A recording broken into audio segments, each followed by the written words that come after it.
चीन के विदेश मंत्री वांग यी ने 19 अगस्त को भारत के प्रधानमंत्री नरेंद्र मोदी और एनएसए अजीत डोभाल से मुलाकात की थी। इसके ठीक एक दिन बाद यानी 20 अगस्त को वांग यी ने काबुल में पाकिस्तान और अफगानिस्तान के साथ त्रिपक्षीय वार्ता की। इस वार्ता के मायने क्या हो सकते हैं, इसमें क्या कुछ बात की गई, चलिए लगाते हैं दूरबीन और समझने की कोशिश करते हैं।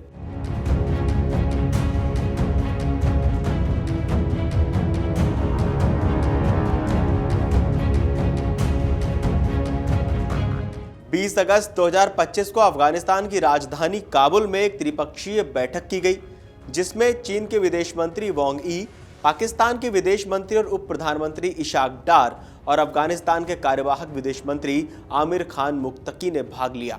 ये वांग यी की 2022 के बाद अफगानिस्तान की पहली यात्रा है और तालिबान के सत्ता में आने के बाद काबुल में आयोजित होने वाली इस स्तर की पहली बहुपक्षीय कूटनीति घटना है। बात करते हैं कि आखिर इस बैठक में हुआ क्या। कुछ रिपोर्ट्स के मुताबिक इस बैठक में मुख्य एजेंडे में अफगानिस्तान तक सी पैक का विस्तार, यानी बैठक का मुख्य फोकस चीन पाकिस्तान आर्थिक गलियारे यानी सी पैक को अफगानिस्तान तक बढ़ाने पर रहा है। यह निर्णय मई 2025 में बीजिंग में हुई अनौपचारिक त्रिपक्षीय बैठक के बाद अब औपचारिक रूप लेता दिख रहा है। आतंकवाद विरोधी सहयोग, तीनों देशों ने आतंकवाद के खिलाफ संयुक्त प्रयासों पर चर्चा की है।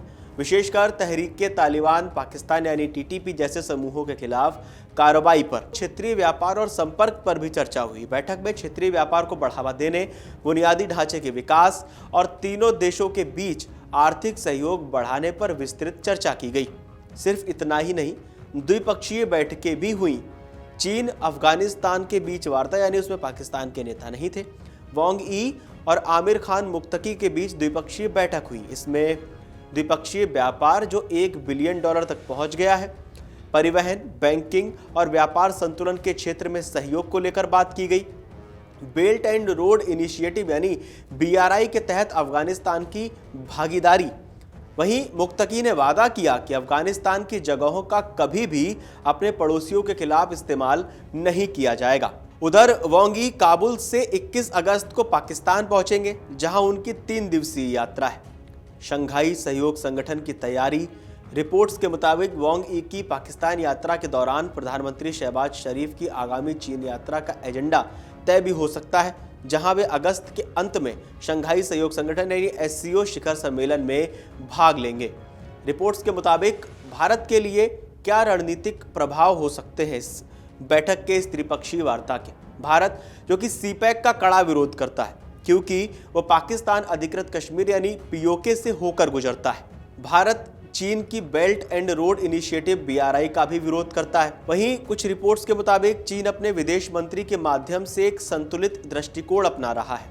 भारत चीन सीमा विवाद पर भी वार्ता जारी रखना, पाकिस्तान के साथ लौह मित्रता यानी उसकी जो दोस्ती चल रही है उसको और ज़्यादा मजबूत करना, अफगानिस्तान के साथ आर्थिक सहयोग बढ़ाना। अब एक सवाल आप लोगों को क्या लगता है, चीन कि जो विदेश मंत्री हैं वांग यी, उन्होंने 19 अगस्त को भारत के प्रधानमंत्री से मुलाकात की, भारत के एनएसए अजीत डोभाल से मुलाकात की।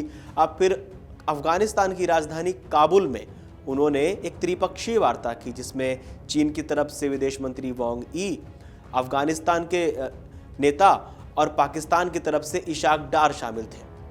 इस कूटनीति पर, इस रणनीति पर, इस राजनीति पर आपको क्या लगता है, इस वैश्विक राजनीति पर हमें कमेंट करके ज़रूर बताएं।